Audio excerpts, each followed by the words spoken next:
Well, today is, wait for it, race day. We're battling clutch issues for a long time. We finally figured out the issue, and we're just pushed it outside to get it clean. Normally I clean it the day I'm done racing, but had kind of a crazy week, so I didn't get the chance. So it's pretty dirty. I'm just about to clean it. Mitch is cleaning his right now.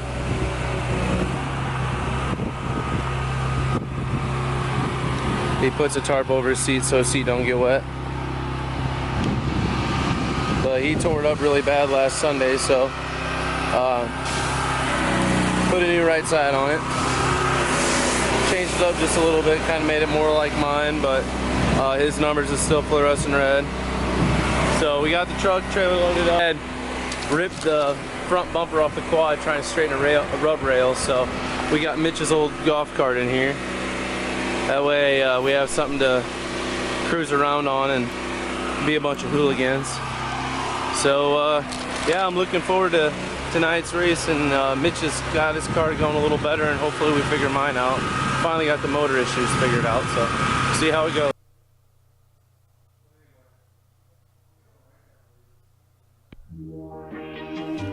Well, after figuring out the problems we had with the motor, the distributor hold down was actually not the correct one, so it was moving the distributor at a time. So I thought the motor laid down, but it was actually just that, which we got lucky about.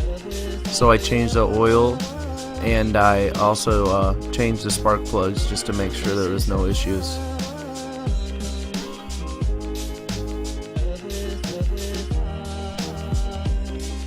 A 602 crate takes 8 quarts of oil.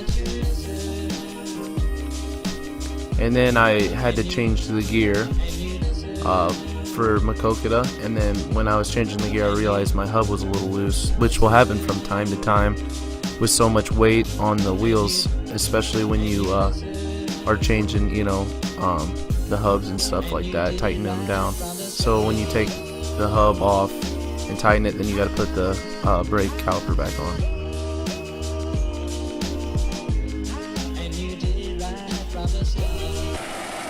This is my heat race.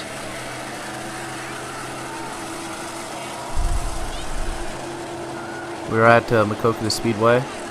It's about 25 minutes from my house. The track for the last, I don't know, few years hasn't been the greatest. I'm not saying it's been bad, but it seems like they just have a hard time. Actually, pretty much my whole life, Maquoketa has always had a hard time with having a consistent track, and this new proponent is doing a really good job. So we're taking off, and I get a really good start.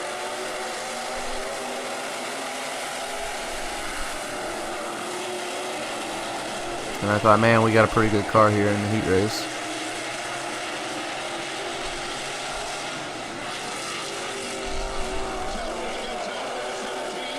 That 12 car went for quite a ride there, actually. I realized my car's a little free, and it's just kind of, it's not in the track, so I knew I was going to have to be holding on here for a while once we kind of spread out.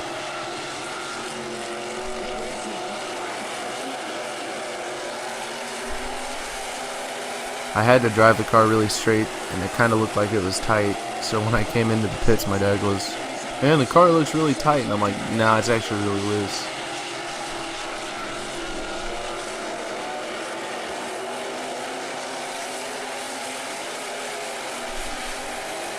When your car's not the greatest and you're just holding on, you're just praying for that checkered flag to come out so you can move on, because they only took 3 to transfer. There's 25 sport mods that night. And if you don't finish in the top 3, then you can't start any better than the 6th row or 5th row, depending on how many cars you're at.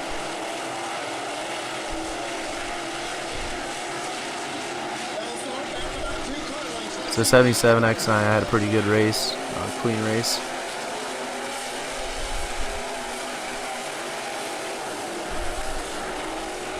We took the white flag here, and I tried to roll through the middle again like the guys in front of me, and I seen the 77's nose again. And I'm like, yep, better put it back on the bottom.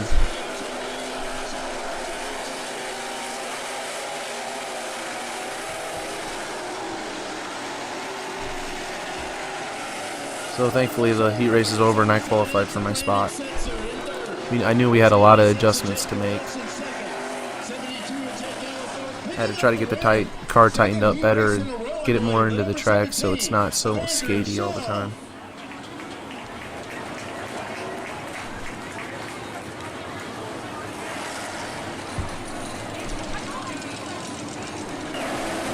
So here's feature time. I started second row inside. Pretty stout field actually. Maquoketa tends to get pretty solid cars.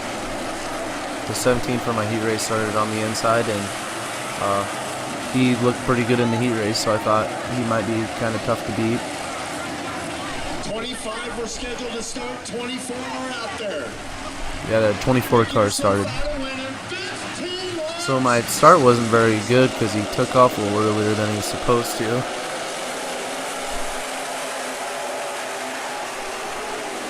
And that's the 3T, Tyler Soppy. I believe he's leading national points right now. He was a national champion last year. So him getting a bad start to the race helps a lot of us, which is too bad for him. See, I get a little sideways there because I about got into 17. I didn't expect him to cut down.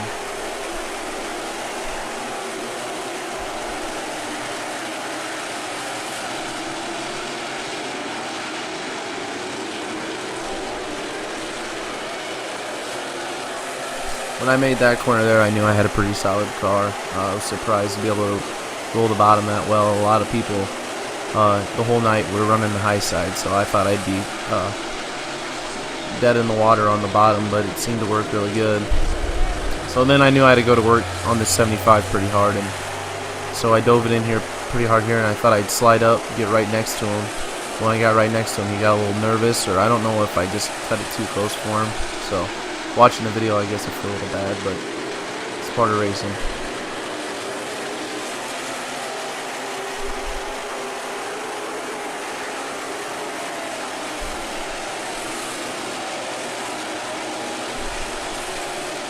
When I get to the front, I tend to slow down a little bit, and that's always just been a problem for me ever since I started racing because I don't want to mess up.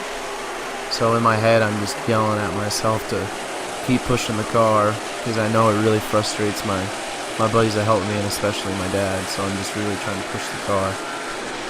I figured, well, if I reckon leading it, at least I pushed it.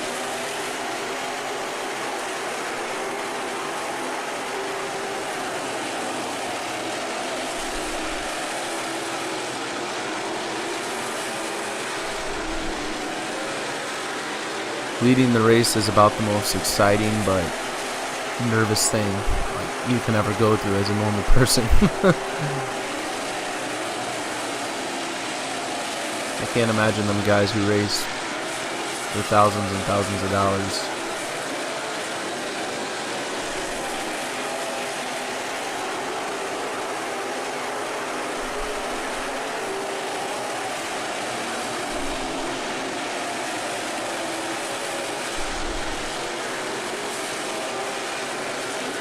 See, we got to the lap cars on lap 9, and that right there was really scary there. So I had to roll up on the top to try to get past him, and he pushed up there, so I didn't know what the heck he was going to do.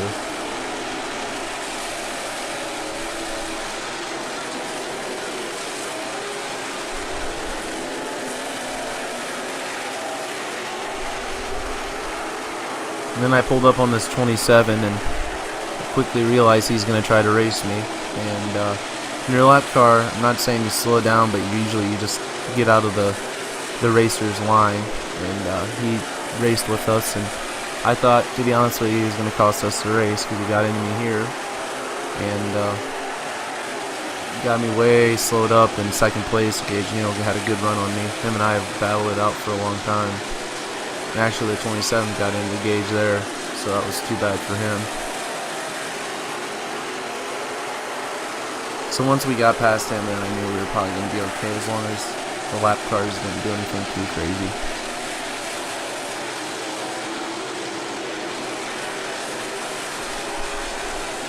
I really wanted to catch up to the 71 car because that's my buddy, and I wanted to lap him just to give him some crap.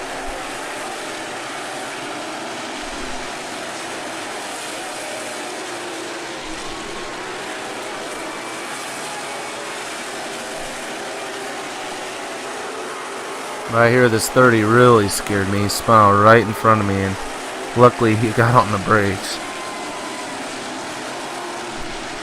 And that was actually taking the white flag, so I wasn't sure if they were going to call the race or they were going to do a last restart. So I kind of pull up here slow, and I'm looking out the side, and I saw that checker flag, and, well, I got a little excited.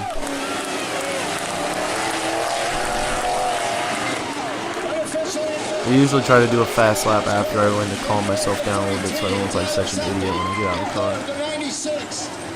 And this is what I appreciate the most is when, like Gage, him and I have raced together for a few years now and battled it out, he comes up and shows his respect. And I think for any racer that's a big thing is your opponents showing gratitude for you.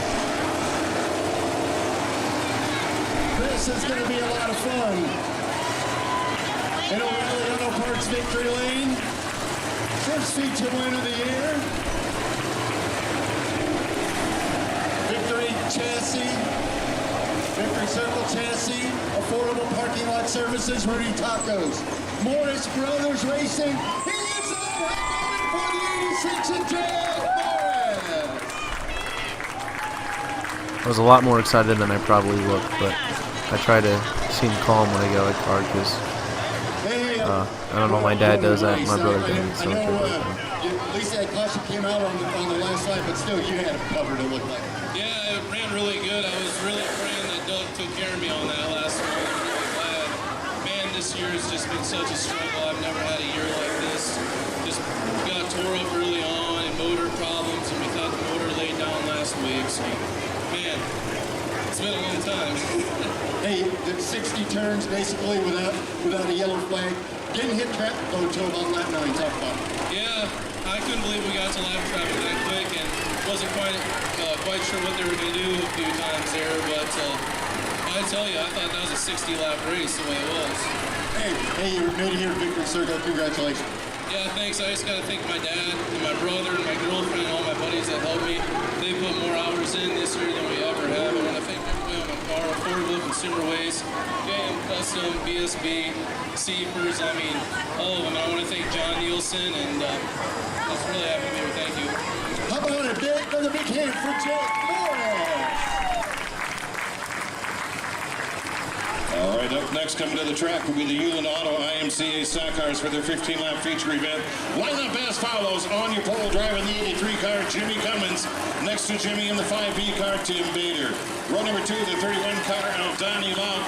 And the 28 I just want to first and foremost thank everybody that helps me, especially my buddies. Unfortunately, they weren't able to make it that night, so they were pretty upset with me. Thank you for watching.